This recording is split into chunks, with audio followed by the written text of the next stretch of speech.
Hi everyone, I'm Cheryl and welcome to the Sewing Room channel. This tip of the week is all about ruffles. I'll show you all kinds of options for making a ruffle. So let's get started. The first method I'm going to demonstrate for you is one row of basting stitches. And I've set my stitch length at 5.0. And you've got two strands of thread at each end. One is your bobbin thread and one is your needle thread. It's the one on top, your needle thread, is what you want to gather. So you're going to hold on to it with one hand and begin to gather it up. And it takes time to do this. This is one of the slower methods. This is how I used to do it. And it would take quite a bit of time to do this. One of the problems doing this is while you're pulling, you risk breaking your thread. So let me show you another way of doing it. Here are two rows of basting stitches. Now everyone has their own way of doing this. I recommend that you have this row right here that's nearest to the raw edge, just inside of your seam line. And then your other one is just outside of your seam line. And while you are gathering, you're holding on both, again, the threads that are the needle thread, the ones on top, and you pull both at the same time. So if one strand breaks, and it's also easier to gather, but if one strand breaks, you still have the other one. Otherwise, if your strand breaks, you kind of have to almost start all over again. So now let me show you how you would pin it down. You notice as you've done your gathering that this is now curving like this. So it takes time to pin it down. Another one of the problems you may run into while you are gathering is getting all of your gathering even. So you don't want too much in one area and not enough in another area. And so you kind of have to fuss with it a little bit. So because it's curving, you want to put a few more pins than you normally would when you're pinning something. And you have to kind of straighten it out a little bit and pin it down.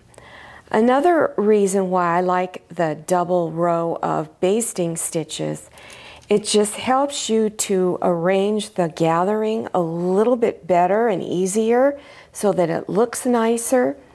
So this is, and you can see I kind of have to straighten out that curve and pin them. Then after you've got it pinned down, then of course you would go ahead and do whatever seam width that you need to do. Now let me show you my preferred method. This is a ruffle presser foot, and it's a wonderful little presser foot. It's not expensive, it's very affordable. You can probably go on the internet and find one. That's how I found mine. I would try maybe sewing machine parts online. There's a lot of different supply websites that you can buy presser feet. So let's take a really close-up look at this. Look on this side here, and up here at the top, you're going to see this little piece that sticks out a little bit.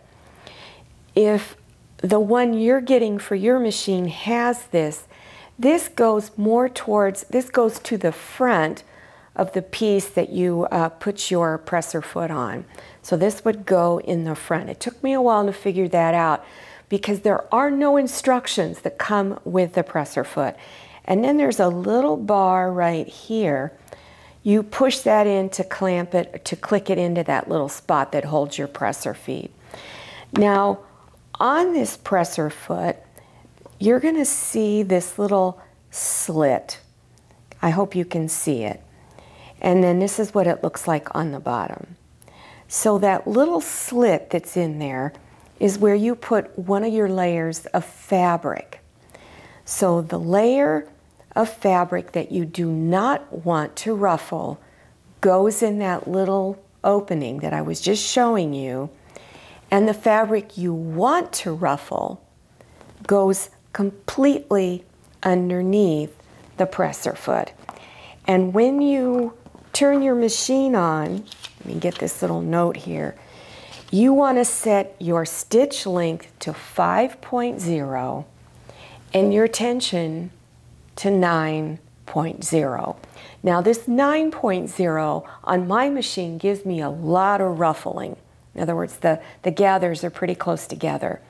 So if you don't want a lot of gathering, you would loosen up your tension and drop this number down. So you want to practice with it till you get the kind of ruffling that you want. All right, let me show you how it works on the sewing machine. So remember, this little piece that's sticking out on your presser foot goes in front. And I've snapped it in the normal place you would put it on your machine. Then you want to take the end of your thread and put it down through this hole right here where the needle goes through. So I'm just going to take a pair of tweezers. So now you want to take the end of your thread and put it down through the hole of the presser foot where the needle goes through, right down in there. I'm going to place the raw edge of my fabric. Now this fabric here is the fabric that's going to gather up into a ruffle. So I'm going to place it just on the edge of the presser foot over here, or just slightly beyond it. So go ahead and line it up and then lower your presser foot. Then take the fabric that's not going to gather and insert it in that little slit right there and push it all the way towards the back of it. Now remember what I said, you need to take your time with it. So before you begin stitching, make sure your stitch width is at 5.0 and your tension is set at 9.0. If you're not sure how to do that on your machine, check your user's manual and it will explain to you how to do that. So I'm going to go ahead and do what I call just my little locking stitch. My sewing machine does that, where the needle is just going to stay in place. So you want to just do a couple of regular stitches in place. All right, once you've done that, and I'm going to leave my needle in the down position. I've just finished the locking stitch. With my left hand, I'm going to control the fabric that's going to ruffle and gather up. You don't want to pull on it. You just want to guide it and try to keep it as close to the edge of your presser foot as possible. And also you're going to tug a little bit on the fabric that's not to be gathered. Remember to go slow. It's really easy to lose control. So just pull on this top fabric a little bit and guide the bottom fabric.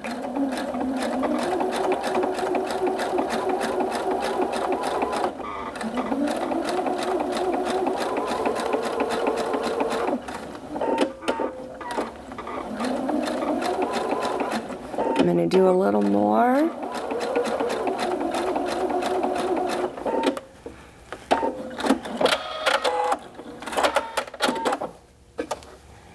Okay, now this is what it looked like. So remember, you're going to have to fix that edge, and I'll show you a moment how to do that. And then here's all your gathers. So when you're all done, yours may or may not look like this. But your fabric that's been gathered, more of it's going to stick out on this side. You're going to have it anywhere from 1/8 of an inch to 1/4 of an inch, depending on how well you can control your fabric. So you can see here, I lost control of my fabric. So I wanted to show you this. So you need to stitch slow. So this is what it looks like when you're done. So what you want to do is, because this is not a serger machine, which would trim this off, you have to trim it off. So you would go ahead and cut this off. And then after you cut it off, you would go and do one of your overcasting stitches.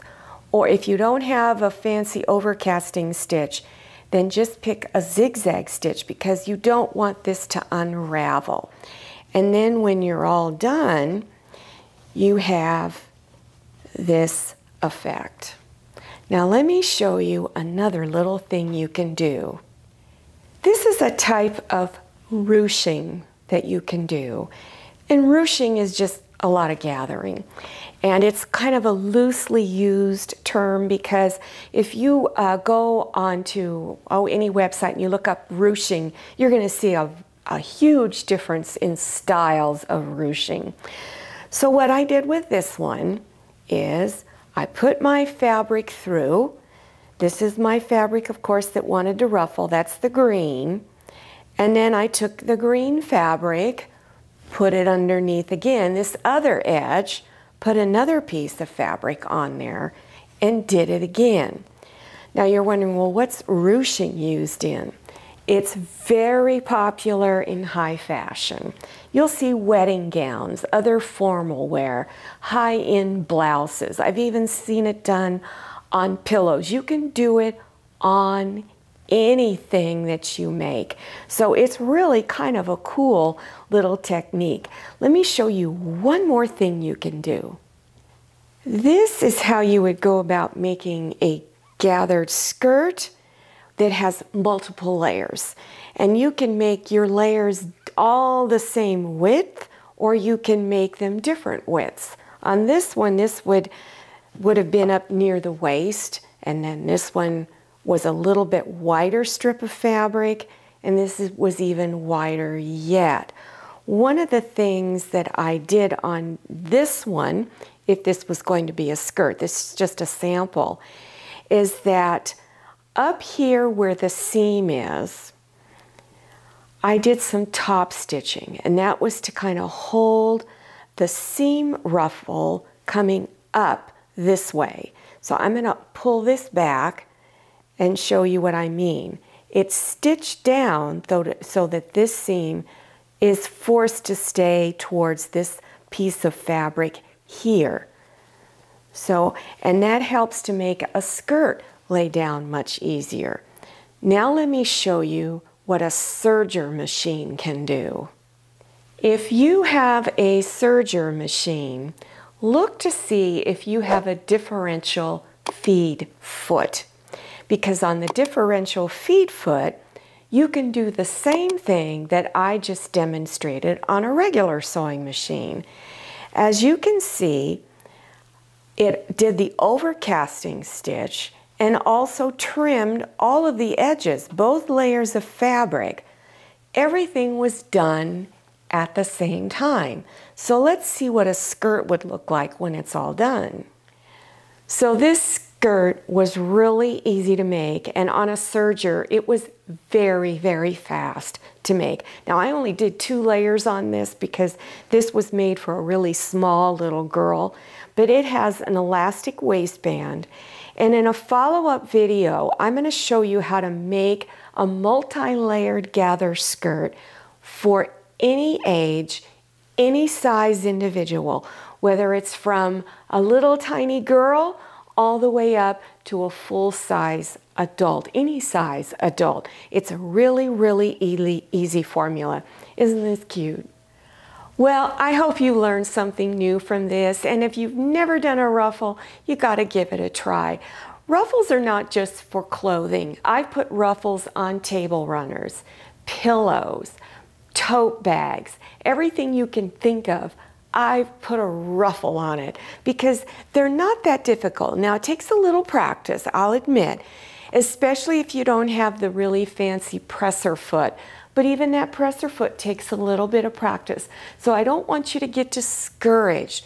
If all you have is that mechanical sewing machine, remember you can still do a ruffle and do the 2 rows of basting stitches. You won't regret it. If you're interested in other beginner sewing projects, check below your YouTube screen for those video links, and make sure you follow me on Instagram and go to my Facebook page and check that out. Thank you so much for watching. I'll see you next time, and happy sewing.